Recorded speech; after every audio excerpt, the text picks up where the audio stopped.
Hello everyone, welcome to my channel. আজকে আমরা English class নিয়ে আসছি।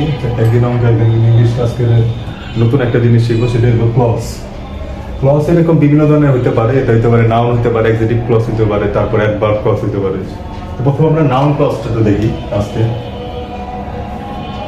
যেমন noun clause,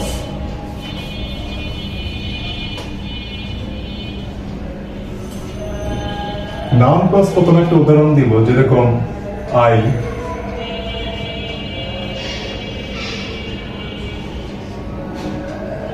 I saw a boy. তারপর he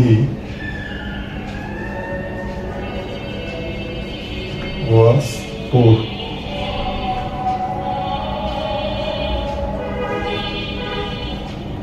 তারপরে he was begging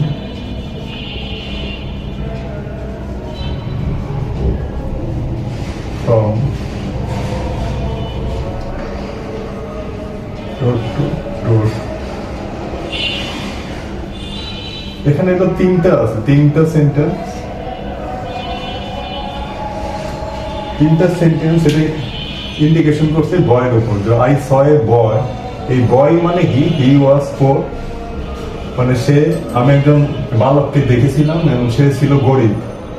এই বয়টি মানে হি। আবার এই বয়ের কথা বলেছে সে হি ওয়াজ বেগিং ফ্রম ডোর টু ডোর, সে দাঁড়িয়ে দাঁড়িয়ে ভিক্ষে করতেছে। এরকম এগুলো তিনটা সেন্টেন্স, এটাকে বলে নাউন ক্লজ। তিনটা সেন্টেন্সকে আমি একটা সেন্টেন্সে কিভাবে করতে পারি, একটা সেন্টেন্সে কিভাবে হয়, যেরকম আই স,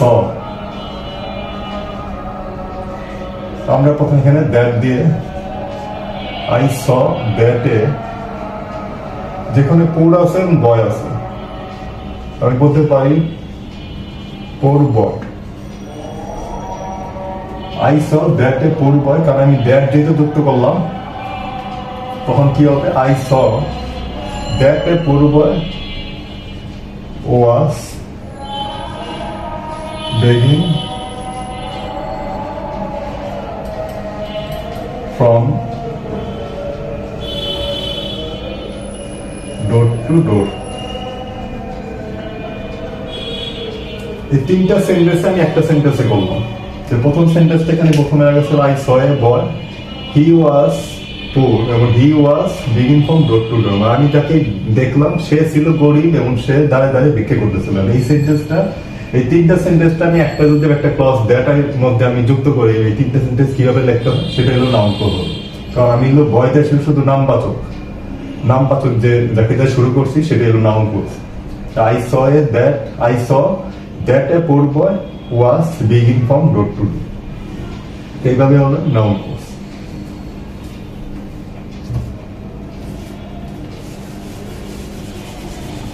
আরেকটা উদাহরণ আমরা দেখি নাউন ক্লজে।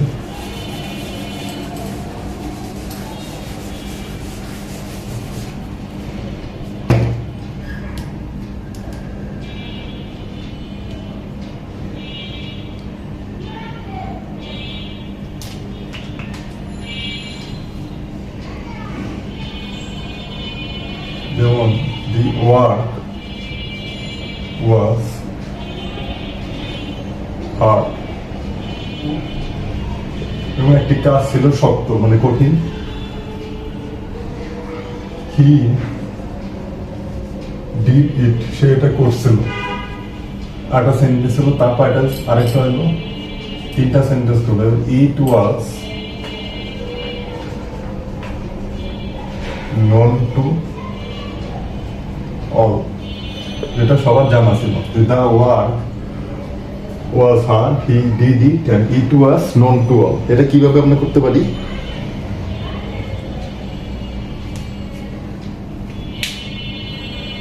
এখানেও তিনটা সেন্টেন্স আছে। the work was, এখানে বলতেছে সেই ওয়ার্কটার কথা এখানে বোঝাচ্ছে সব জায়গায়। the work was hard, যে কাজটি ছিল শক্ত, এবং he did it মানে এই ওয়ার্কটাই সে করছিল, এবং ইট যেটা আবার ইট আবার এখানে যে ইট ওয়াজ নন টু অল, এটা সবার জানা ছিল। এটাকে আমরা দ্যাট দিয়ে আমরা যুক্ত করতে পারি, যে তিনটা সেন্টেন্স আমরা একটা সেন্টেন্সে কিভাবে আমরা লিখতে পারি। এটা যদি প্রথম আমরা দ্যাট দিয়ে শুরু করি, দ্যাট the work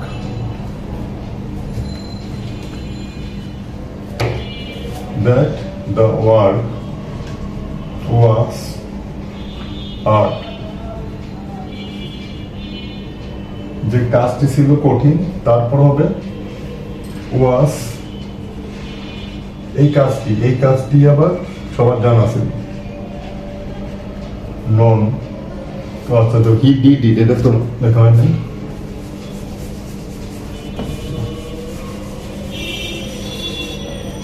মাঝখানে তো হি ডিড ইট আছে, তাহলে তো এখানে হবে that he did hard work. এটা হবে that he did hard work was নন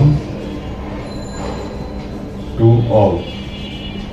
যেমন দ্যাট দিয়ে আমরা শুরু করলাম, যেহেতু হি ডিড ইট ছিল, তাহলে হিটা আসবে, হি ডিড হার্ড ওয়ার্ক। এই হার্ড ওয়ার্কের কথা এখানে আসছে, সে করছিল কঠিন কাজটা, এই কঠিন কাজটা মানে hard work, he did it, যেটা সবার জানা ছিল। এইভাবে তিনটা সেন্টেন্সকে আমরা একটা সেন্টেন্স আমরা লিখতে পারি। এইভাবে এটা কি বলে, এটাকে নাউন ক্লোজ। কারণ প্রতিটা আমরা নাউনের যে ক্লোজ গুলা, নাউন যে রিলেটেড যে আমাদের সেন্টেন্স গুলো, সেগুলি আমরা যুক্ত করছি, এটা নাউন ক্লোজ প্রতিটা। এরকম এক্সিটিভ ক্লোজও আছে, একটা এক্সিটিভ ক্লোজ আজকে দেখি।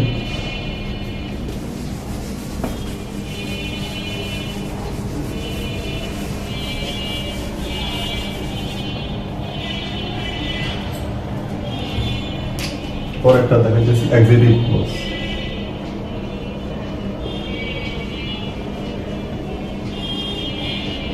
এক্সিটিভ ক্লোজের একটা উদাহরণ বের করি।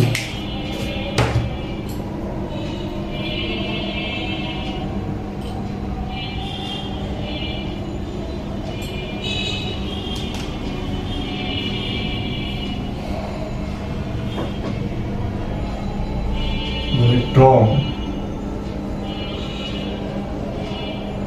যেমন টম ওয়াজ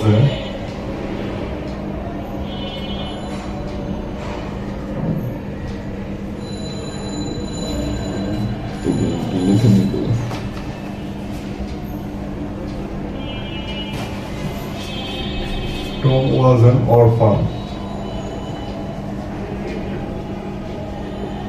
তারপরে যেমন he was poor, তারপরে he was large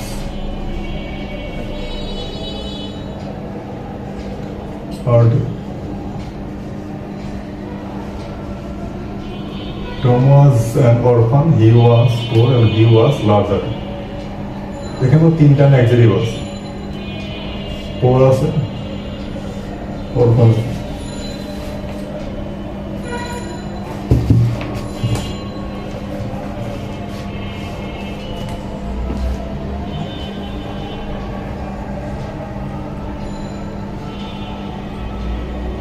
এখানে আমরা অ্যাডজেক্টিভ ক্লজের ক্ষেত্রে আমরা হু দিয়ে শুরু করতে পারি, এরকম হু, হুইস, এগুলো আসতে পারে। Tom was an orphan, he was poor, and he large hearted. এটা আমরা দেখতে পারি Tom who was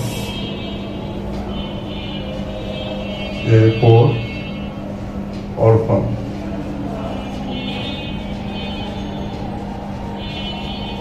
was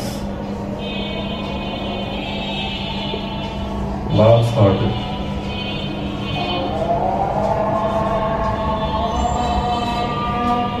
এক্সিটিভ ক্লজের ক্ষেত্রে এখানে যেমন তিনটা এক্সিটিভ, এখানে সে এক্সিটিভটা একটা সেন্টেন্সে কিভাবে যুক্ত করবো, এক্সিটিভ ক্লজের ক্ষেত্রে হু বা হুইস হতে পারে। এরকম টম, যেটা ব্যক্তি হিসাবে, যেহেতু টম হু ওয়াজ এ অরফান বা পোর অরফান, যেহেতু পোর কথাও আছে, টম হু ওয়াজ এ পোর অরফান ওয়াজ লার্জ হার্টেড।